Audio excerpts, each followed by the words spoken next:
دوای داواکاری عێراق بۆ کۆتاییهێنان بە کارەکانی نێردەی نەتەوە یەکگرتوەکان لە وڵاتەکە بڕیارە کۆتایی ئەم هەفتەیە ئەنجومەنی یاساییش لە کۆبوونەوەی خۆیدا ئەو بابەتە بکاتە دەنگدانەوە. ڕێخەری ژووری یاسایی بزوتنەوەی گۆڕانیش دەڵێت نەمانی یۆنامی لە عێراق لێکەوتەی خراپی دەبێت بەتایبەت بۆ هەرێمی کوردستان. ئەمە وەکو گۆڕانیش پێمان وایە مانەوەی یۆنامی زۆر زەرورە، پێمان وایە ئەو ڕێکخراوە نێو دەوڵەتیانە لە ڕابردووە ئامانجەکانیان لە پشتەوە هەچی بێت لە نەتیجەیە خزمەتی چین و توێژەکانی هەرێمی کوردستانیان کردووە زەرور بوون بۆ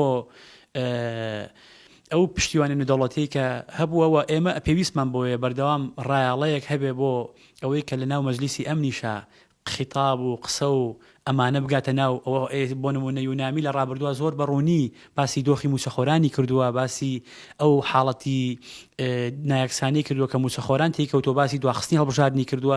ئەمە دەنگێکی گەورەیە کە دۆخە واقعەکە گوازێتەوە بۆ مەجلیسی ئەمن.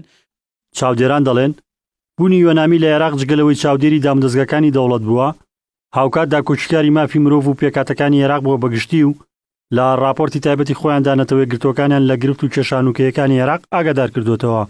ئامادەی بوونی نەتەوەی گرتوەکان لە عێراق پاڵپشتێکی زۆر باشە بۆ ڕێکخراوەکانی کۆمەلگەی مەدەنی بۆ پرۆسی دیموکراسی بۆ بە دامەزراوەییکردن و بەهێزکردنی مؤسسات لە هەرێمی کوردستان و لە عێراقیش، چونکە ئەم دامەزراوەیە بەردەوام چاودێری بوارە جیاوازەکانی عێراقەکە چ لەسەر ئاستی سیاسی چ لەسەر ئاستی مافی مرۆڤ و دامەزراوەکان و هەتاوەکو دوایی. لە سلێمانی نوێنەری پێنج لایەنی سیاسی لەسەر ئەو بابەتە کۆبوونەوە و بڕیارە یاداشتی وەشداری ئامێز ئاراسی ئەنجومەنی یاساییش و سەرۆکوەزیرانی عێراق بکەن لە سەر کاریگەریە نەرێنەکانی نەمانی یۆنامی لە عێراق. مانەوەی یۆنامی بەدەسەڵاتەکانیەوە بە زەرورە زانین بۆ هاوکاریکردنی عێراق و حکوومەتی عێراق و مؤسسە عێراقیەکان بۆ تەواوکردنی پێویستەکانی تری دەستور و بۆ بەرژەوەندەکانی هەموو عێراقیەکان بەگەلی کوردستانیشەوە. تاکیدمان لەوە کردەوە. ئەوەی خاڵێکەیە کە زۆر گرنگە تاکیدی لێکەمەوە ئەوەیە کە ئەو لایەنە سیاسیانەی ئەمڕۆ بەشدار بوون بەڕێز و تەقدیری زۆرەوە تاکیدیان لەوە کردەوە کە ئەمە هەڵوێستی هەموو لایەنە سیاسیەکانی تری کوردستان بێ.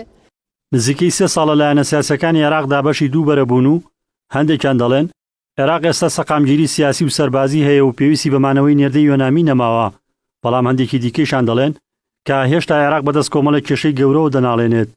لەوانە گەندەڵی و دەستێوەردان لە کاروباری دەوڵەت و بوونی هێزی چەکداری دەرەوەی کۆنتڕۆڵی حکومەت بۆیە زەرورە یۆنامی بمێنێتەوە. ڕزگار جەبار کێنێن سلێمانی.